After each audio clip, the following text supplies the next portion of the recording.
Let's understand mathematics with the help of some concepts. In this video, we are going to see how to transform a complex number in polar form. इस example में हमें ये point polar form में transform करना है.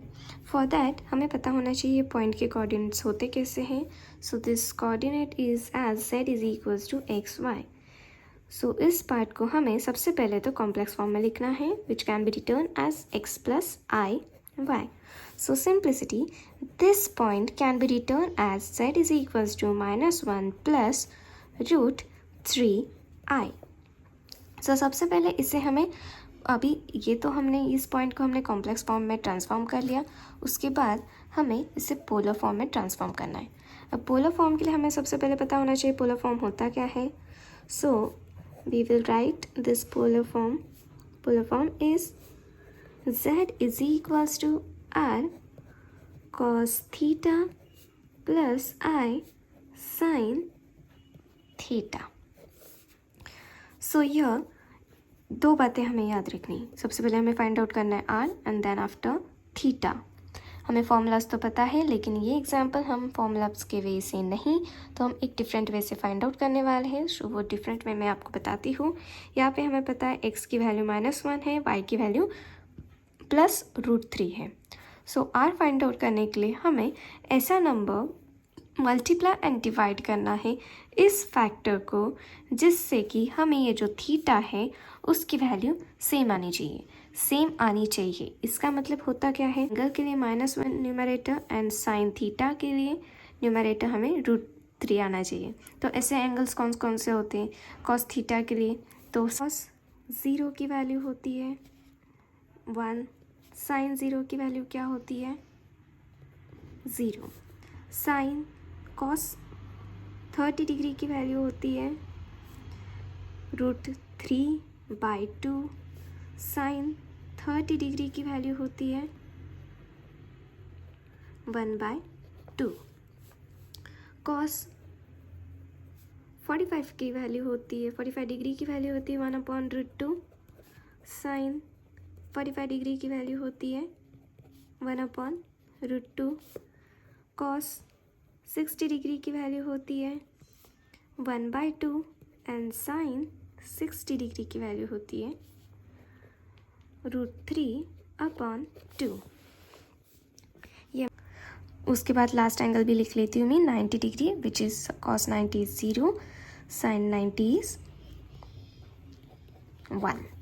तो अभी ये बात देखो मैंने क्या बताया था, न्यूमरेटर होना चाहिए -1 एंड यहाँ पे इसका भी न्यूमरेटर होना चाहिए √3. किसका, कॉस थीटा का न्यूमरेटर -1, साइन थीटा का न्यूमरेटर √3. एक बात और, यहाँ पे साइंस जब हम इसके लिखते हैं इस एंगल का से वेरीफाई करते हैं तब हमें ये जो उनके साइन है पॉजिटिव नेगेटिव ये हमें टेम्प्रेरी इग्नोर करनी है. टेम्प्रेरी क्या करनी, इग्नोर करनी है. सो टेम्प्रेरी हम इग्नोर करेंगे तो यहाँ पे 1 कब है यहाँ के लिए कॉस थीटा के लिए माइनस यहाँ पे है 1/√2 लेकिन यहाँ पे क्या है 1/√2 है तो फिर ये हम ले नहीं सकते. उसके बाद यहाँ पे क्या है, ये 1 है और सेकेंडली यहाँ पे इसकी वैल्यू क्या है √3 मतलब ये हम ले सकते हैं. तो हम इसके डिनोमिनेटर में क्या है 2 है. सो हम क्या करेंगे मल्टीप्लाई एंड डिवाइड बाय 2. अगर आपको ये फॉर्मूलाज पता है तो ये डायरेक्टली आप क्लियरली ले सकते हो. हर जगह पे क्या है ये देखो, यहाँ पे है 2, यहाँ पे √2, यहाँ पे 2. तो फिर आपको एक ही बात याद रखनी, यहाँ के न्यूमरेटर क्या है उस न्यूमरेटर को ध्यान में रखते हुए 2 लेना है या √2. दो ही वैल्यूज़ हम ले सकते हैं, या फिर 2 या फिर √2. बस बाकी एक कौन सी भी वैल्यू नहीं है. मतलब 2 या √2 से हमें सिर्फ मल्टीप्लाई करना है. तो फिर यहाँ पे -1 plus √3i divided by 2. So therefore z is equals to 2 -1/2 plus √3/2i. So यहाँ से हमें r की वैल्यू मिलती है. Therefore r is equals to 2 and अभी यहाँ पे कॉस थीटा की वैल्यू है -1/2, साइन थीटा की वैल्यू है √3/2. अगर ये वैल्यू आपको पता नहीं है नेगेटिव कब होते हैं तो हमें अभी क्या करना है ये देखिए. क्वाड्रेंट्स आपको पता होते हैं. फर्स्ट क्वाड्रेंट पॉजिटिव होता है, सेकेंड क्वाड्रेंट माइनस प्लस होता है, थर्ड क्वाड्रेंट नेगेटिव नेगेटिव होता है, और फोर्थ क्वाड्रेंट में पॉजिटिव एंड नेगेटिव होता है। तो फिर यहाँ पे देखिए पहला क्वाड्रेंट में क्या, पहले पॉइंट के लिए एक्स के लिए माइनस है, वाई के लिए प्लस है। एक्स के लिए माइनस, वाई के लिए प्लस, मतलब कौन सा क्वाड्रेंट आया, ये। इस क्वाड्रेंट में हमें वैल्यू क्या चाहिए, एक की वैल्यू -1/√1/2 एंड सेकेंड की वैल्यू √3/2। तो यहाँ पे एक बात तो पता है फ्रैंकली कि हमें यूज़ करना है इस पार्ट का 60 डिग्री। 60 डिग्री को हम क्या लिखते हैं, 60 डिग्री को हम लिखते हैं π/3 रेडियंट। π/3 रेडियंट का हमें क्या करना है, यूज़ करना है। While coming in second quadrant 60 + 60 will be 120, means ये कितने बार कितने बार हो रहा है, 2 times, so that's why that will be 2π/3।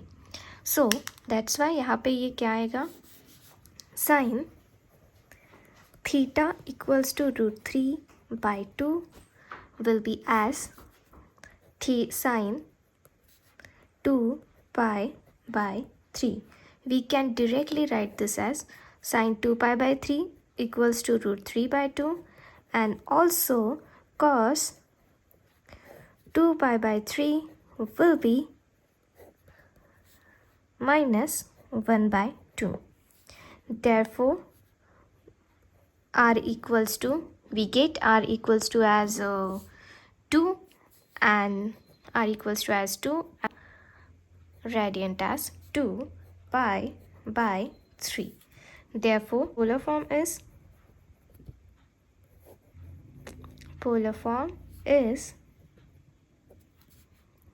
z equals to r 2 cos 2π/3 plus I sin 2π/3.